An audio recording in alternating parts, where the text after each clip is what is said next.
Buyers gonna buy. Yes, they Buyers. are. Why would anybody buy right now? So let's just paint the picture here. It's a global pandemic, national emergency. Right. The world is shutting down. The economy is shutting down, and yet people are still buying houses like crazy. What's the deal? How does this work? Why would buyers gonna buy? Fill us in. That's a great question. Why would buyers buy? Pandemic. You think, okay, housing is going to stop, just pause. But in fact, what's happening is there's less houses on the market, but yet just as many buyers as any other day, right? So it's forcing prices up. It's creating just super high demand where prices of houses are just continually rising. So many offers being made on houses. So you have to get competitive as a buyer, you got to definitely have the right team that has been doing it a while, knows tricks to the trade in terms of submitting offers that are going to get accepted. Gotcha. So what is this I have never seen that presented this way.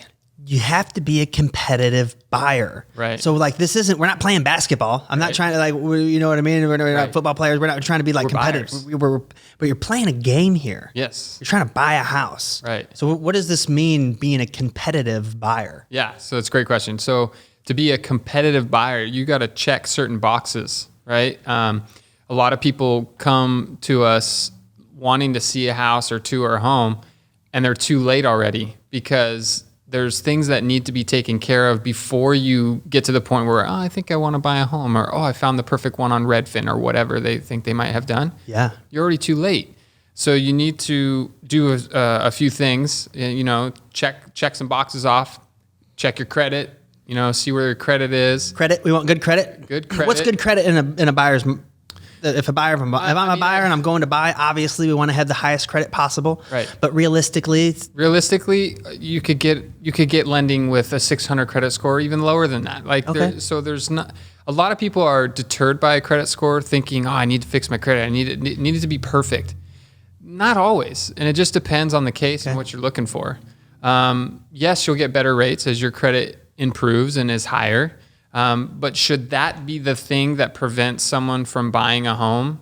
I don't think so. You're going to build more wealth faster by purchasing real estate than you are, paying off your credit cards religiously for 2 years and then buy a house. You know what I mean? So if you had the difference between buying a home now with poorer credit, a higher interest rate, or don't do that and pay off your debts that are making your credit score higher, and then wait, 2 years to buy a home, you've lost, tens of thousands of dollars in terms of equity gain and potentially, flipping a home or selling a home or what have you. Right. So credit. Yeah. And the opportunity cost. For of sure. The things that you didn't get the house. Now you're missing out on these other things. Cause then if you did get that equity, now you can do HELOCs and all this other creative financing stuff that when we're looking at credit and you're going, okay, cool. You got a 600 credit score. Great. It doesn't need to be at 800. Right. You just need to. And that's what people don't realize is a credit score is literally a number. That's it. Right. So it means nothing. It doesn't say how much you make. If you have a high credit score, all that means is you're not using your credit. You're not leveraging your credit. If you have a low credit score, good job. You've leveraged your credit. Well, not always, right? Some people have mistakes, purchase. On the scenario, it's definitely independent per scenario. Exactly. Yeah. The perfect example would be, because I wanted to go back to credit, because there are certain boxes you need to check, right? So yes, we need to have an idea of what your credit looks like.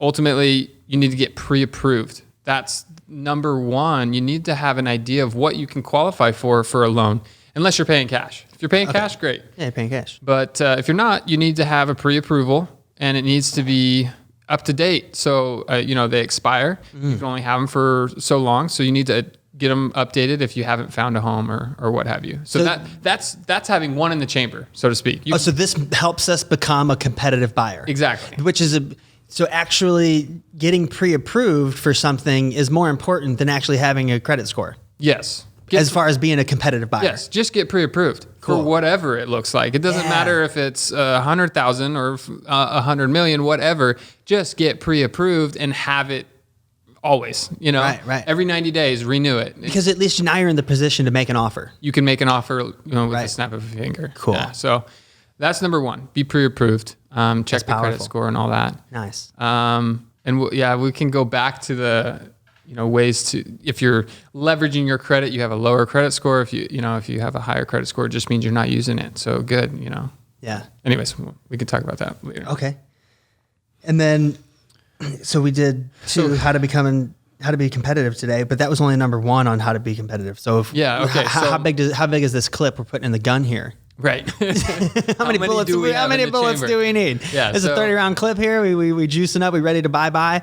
Buyer's gonna buy. So it depends on the criteria of the house that somebody's looking for. So we need pre-approval, but then we also need to check out affordability for the client or the potential buyer. We need to know how much can they actually afford, and that's what that pre-approval will be for. So we're looking at income. So there's really like 3 areas: credit, income, and then debt. Those 3 combinations, those are the 3 things that we work with our clients on, either improving credit, increasing their income, or helping them come up with a strategy to pay down debts. So those are the big ones. Okay. And with those, either on a plan or helping them implement that plan, that's how you're going to get them set up for a more competitive offer.